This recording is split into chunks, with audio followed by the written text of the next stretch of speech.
Друзья, всем огромнейший привет! Я сегодня с вами делюсь рецептом торта, который нравится всем. Если кто-то у меня попробовал этот торт, обязательно всегда разбирают рецепт. Начну я с просеивания пшеничной муки. Ее у меня 260 грамм. У всех мука разная, поэтому муки может уйти разное количество. Какао-порошка мне 10 грамм. Берите обязательно хороший какао-порошок, чтобы вкус был такой насыщенный. Разрыхлителя теста 10 грамм. И обязательно ванилина 1 щепотку. Белого сахара 200 грамм. Сюда же 1 щепотку соли. Для баланса вкуса, там где есть сахар, там должна быть всегда и соль, и наоборот.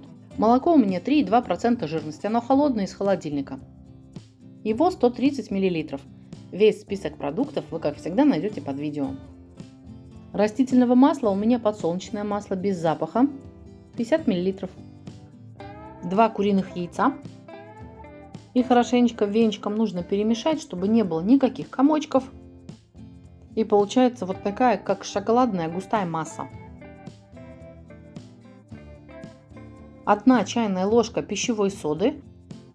И соду я погашу 1 столовой ложкой 9% столового уксуса. Можно заменить на крутой кипяток или лимонный сок. Все хорошенечко размешиваю, процесс пошел. Соду, гашеную уксусом, выливаю в тесто. Все хорошо еще раз перемешиваю. Мне нужен крутой кипяток, поэтому заранее ставим чайник, прогреваем хорошенечку воду и крутым кипятком заливаем в тесто, 100 мл его. Не спеша перемешиваю, кипяток активирует все ингредиенты. Обязательно приготовьте, начинка в этот торт может быть абсолютно любая. Я дам свой классический крем, который я всегда добавляю. Сюда можно также в крем добавить любые фрукты, ягоды. Это самый простой, самый вкусный торт. Да и готовится он очень-очень просто. Перемешиваем тесто, и оно должно струиться ленточкой. Достаточно жидкое, как раз то, что нам и надо. Сохраняйте себе рецепт. Ссылкой на видео поделитесь со своими друзьями в любые соцсети. Я вам буду за это очень благодарна. Этот торт можно печь на сковороде, выпекать такие коржи, где-то по одному половнику, 6-7 коржей печем. На сковородку не добавляем масла, берем хорошую сковородку, выпекаем с одной и со второй стороны. Коржи получаются пышные, такие воздушные, под крышкой на небольшом огне на сковороде. Но сегодня я буду печь в духовке. Всегда я пеку на противне, застилаю его пергаментной бумагой. Тесто пропекается очень быстро, минут 10-15, в зависимости от вашей духовки. И обязательно проверяем спичкой или зубочисткой, так чтобы в середине было тесто сухим. А сверху оно может оставаться таким липким. Главное, чтобы тесто пропеклось. Не передержите в духовке, не сделайте из него коржик. Это такой бисквит хороший получается. Этот бисквит нужно охладить, а потом разрезать на куски. Еще теплым кремом смазать, и сразу же можно подавать к столу.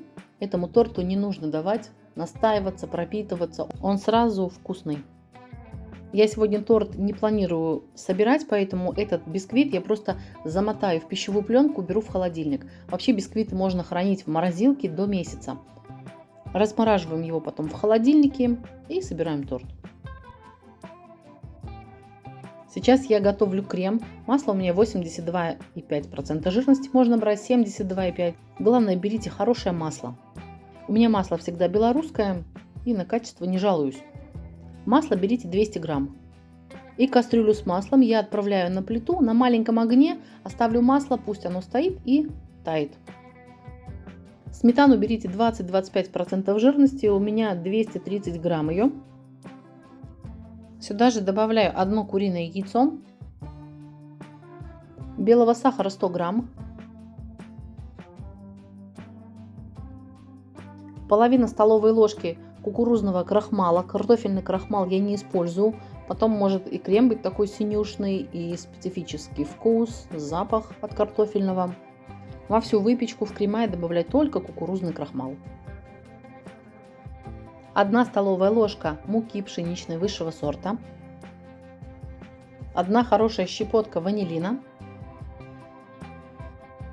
И всю вот эту массу я сейчас отправлю в кастрюлю. Масло на медленном огне тает, и сюда я добавляю все то, что только что взвешивала на весах. Чтобы яйцо здесь не заварилось, обязательно все венчиком хорошо и сразу же начинаем перемешивать. Масло очень быстро тает.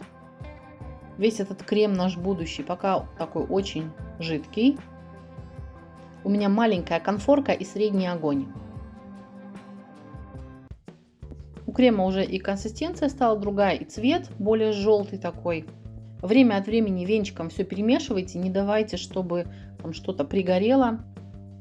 На креме вот такие уже следы остаются от венчика, и ждем первого булька. Как только первый раз крем булькнул, сразу же его выключаем, снимаем с плиты, и я обычно ставлю в большую емкость в очень холодную воду. Помешиваю там, чтобы остановить процесс варки, чтобы наш крем не переварился. Но бывает такое, что он и переваривался. Здесь буквально несколько секунд, и можно его переварить. Тогда он отслоится, немножко такой станет другой консистенции, масло выделится, ничего страшного, просто перемешайте, не обращайте на это внимания. От того, что изменится консистенция, а вкус у торта, у пропитки абсолютно никак не поменяется, ничего не выбрасывайте. Крем я охладила, он получился такой практически комнатной температуры, и нужно потом будет накрыть крем пленкой в контакт. Бисквит я готовила вчера, крем я варила сегодня уже перед сборкой торта. Бисквит лежал целую ночь в холодильнике, в пищевой пленке, сейчас быстренько все сниму. Поверхность этого теста, бисквита, она и вчера была вот такая вот влажная, и сегодня точно такая же. Торт я разрежу, у меня получится 3 части.